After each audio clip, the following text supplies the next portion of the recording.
nag-aambag at nag-aalab ng mga kaganapan sa kasulok-sulukan ng Kalakang Maynila sa loob ng ating bansa at saan mang dako ng mundo. Naglalagablab! Katatampukan ng mga pambihirang kaganapan na bumabandera sa mga police blotters, mga kulay dugong pangyayari na nakakagimbal at mga nakakatawag pansing eksena na tiyak na pag-uusapan. Naglalagablab! At narito na ang naglalagablab na mga balita sa DZXL 558. Diretso sa mga naglalagablab na balita sa Marikina City, sugatan mga kasama isang lalaking sakay po ng SUV matapos bumangga sa likod ng isang truck na may kargang asfalto. Nangyaring insidente bago makyat na Makapagal Bridge sa bahagi ng barangay IBP kanina umaga. Wasak ang unahan ng bagong puting Innova matapos makarang sumalpok sa likurang bahagi ng truck na noon po ay nag-aayos ng kalsada sa nasabing lugar. Nabatid na naipits pa sa loob ng SUV yung biktimang kinilalang Dr. Lee palamang, Dr. Lee na residente ng Vermont Park. Nasabing matulin na mabilis ang takbo ng biktima na nagresulta sa pagkakabanggaan niya. Naglalagablab na mga balita. Babato naman ang pintura na mga militante estudyante ang logo ng US Embassy kanina umaga sa Maynila. Nasa 20 miyembro ng LFS, yung League of Filipino Students, ang sumugod sa embahada para ipanawagan na ibasura ng Visiting Forces Agreement o BFA kasunod ng pagsadsad ng USS Guardian sa Tubataha Reef.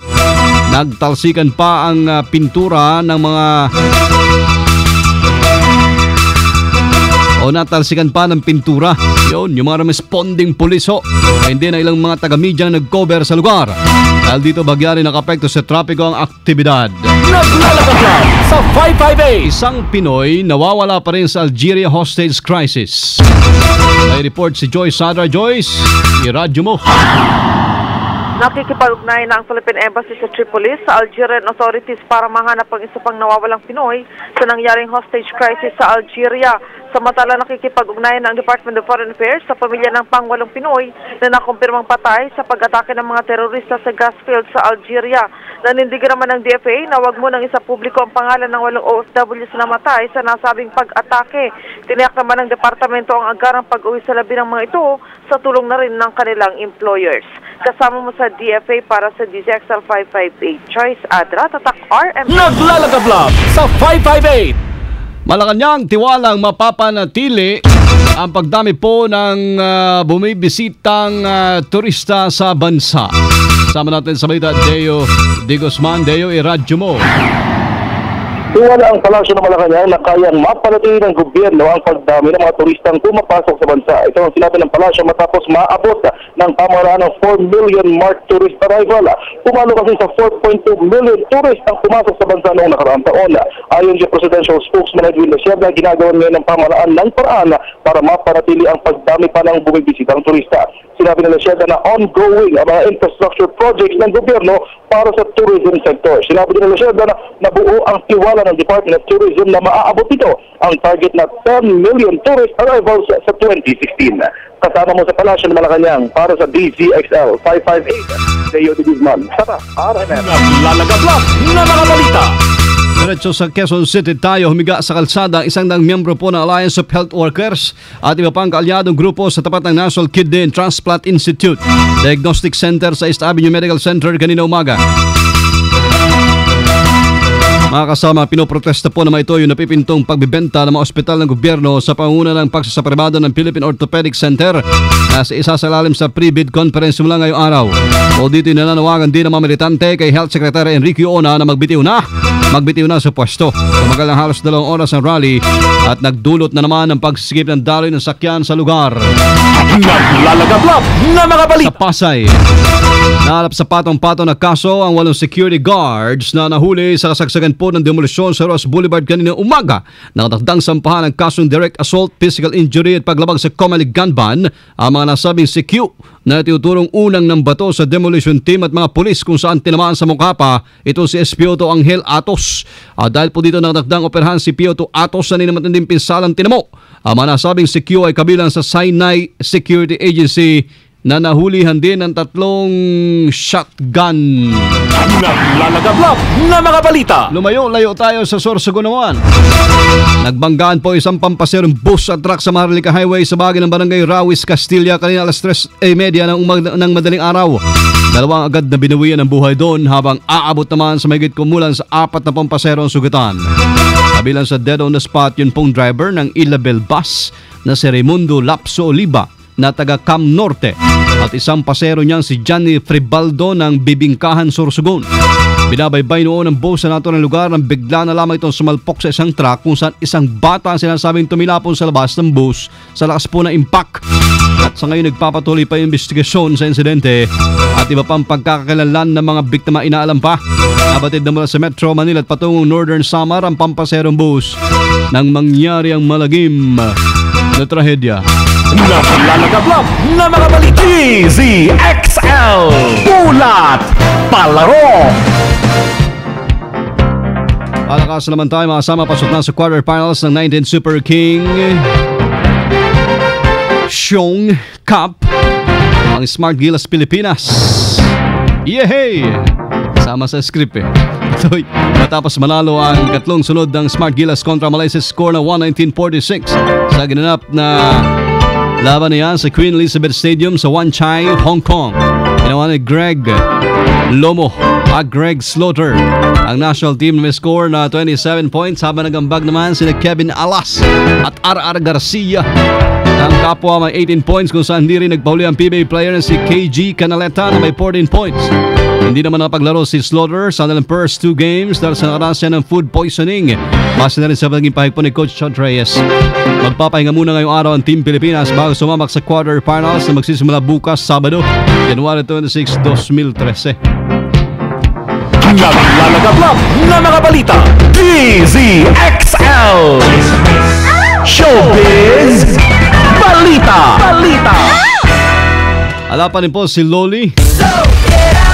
At let's go to Miss Candy. Hi, good afternoon, Papa Alicia's Body. Naka si Loli. Feeling ko makakanta na yun. Ngayon, galing pa naman kumanta noon. Oh, galing kumanta ni Ayan, iba daw ang feeling. Kumakain na si Loli din doon. Kumakain na. Rumampa. So, nasa reception na siya ngayon. Pero bago siya pakainin ni Miss Leo, ano muna siya, kakanta muna siya ng pambansang awit. Ano ang paborito ni Loli? Naku, syempre mga love songs. Yan naman si Loli, full of ano. Parang ito yung paborito niya yun. Alin? Hi!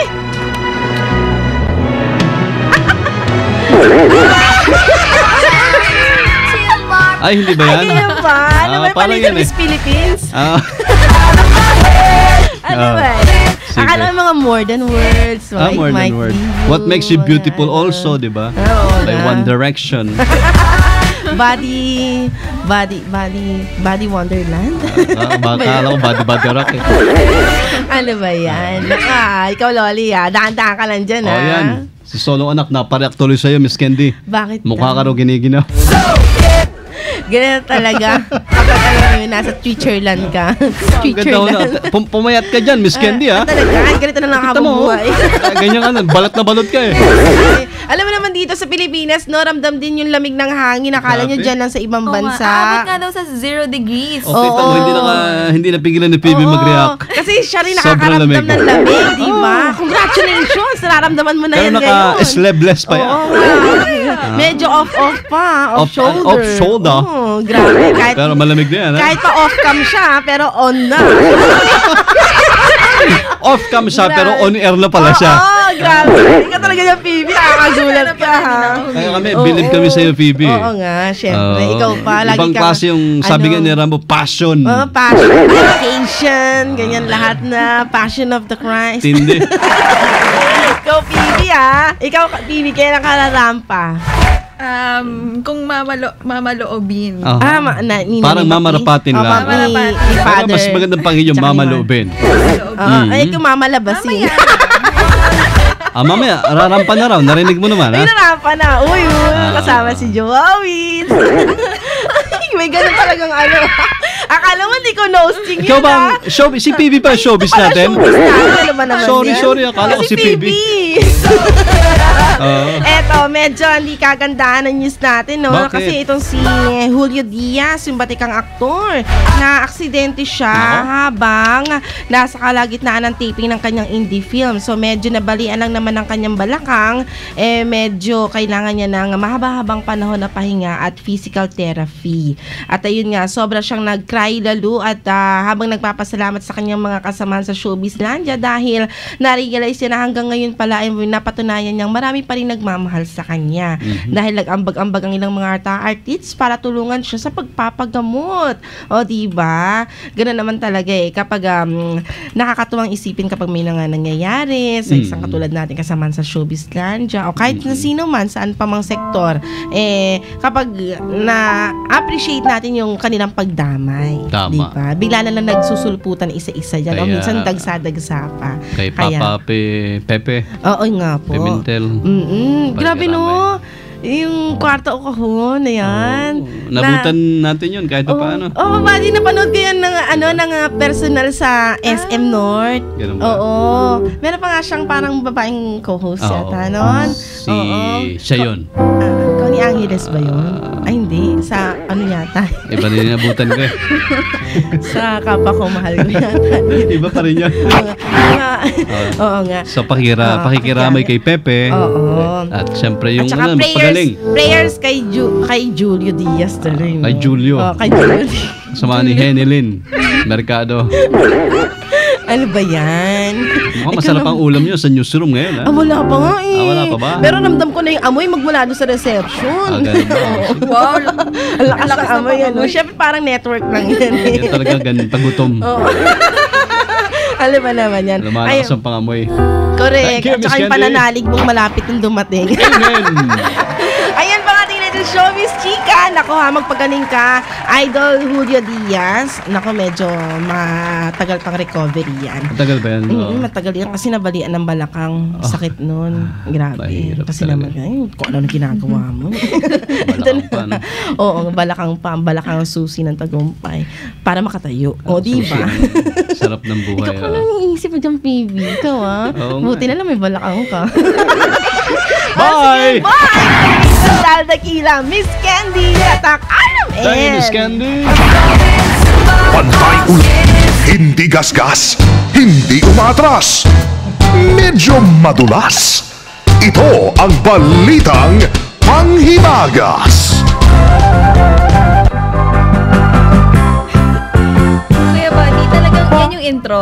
Siyempre, na-request mo yan, di ba? Ikaw pa, malakas ka sa amin dito. Ba't bigla nawala si PB? Hindi nakuha ng camera?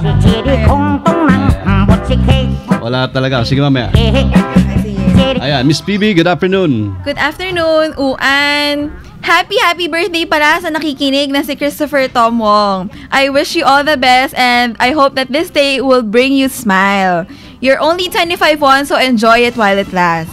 Ayun, para naman sa Sino panghimagas siya? natin. Maligayang bati. Inintriga. Ala si Miss Tapos Candy. na ata yung showbiz eh. Happy birthday. Ano pangalan? Christopher Tom Wong. Ayan, Christopher, happy birthday. Ha? Para naman po sa panghimagas. Nauwi sa matinding kagatan ang pagsasagutan ng dalawang magkasintahan sa Florida. Kinagat ni Ricardo Davis ang hinlalaki ng kanyang nobya. Ito ay dinura sa sahig ng sasakyan. Ako. Nagtatatakbo naman ang babae papuntang ospital at nanghihingi ng saklolo. Paulit-ulit nitong sinasabi na hindi siya makapaniwalang nagawa sa kanya ng kanyang kasintahan yun. Grabe naman yun. Kinagat ang kanyang Daliri. yung hinlalaki niya. Naka? Tapos? Siya ay sinuri agad ng mga doktor, subalit sa kasamaang palad ay hindi na makakabit ang kanyang naputol na daliri. Buti, daliri lang, no? Oh, pero forever na yung remembrance sa'yo eh, na Bagay. nawalan ka ng daliri dahil dun sa kasintahan mo.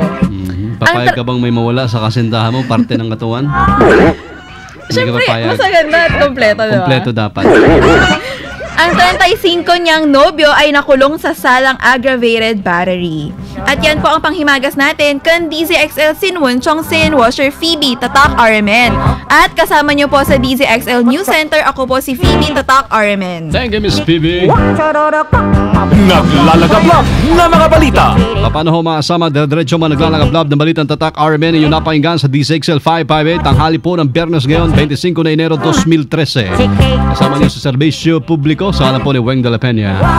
From the province of Occidental Mindoro, mabuhay. Ako po si Buddy Oberas. Kami po lahat dito ay Tatak RMN.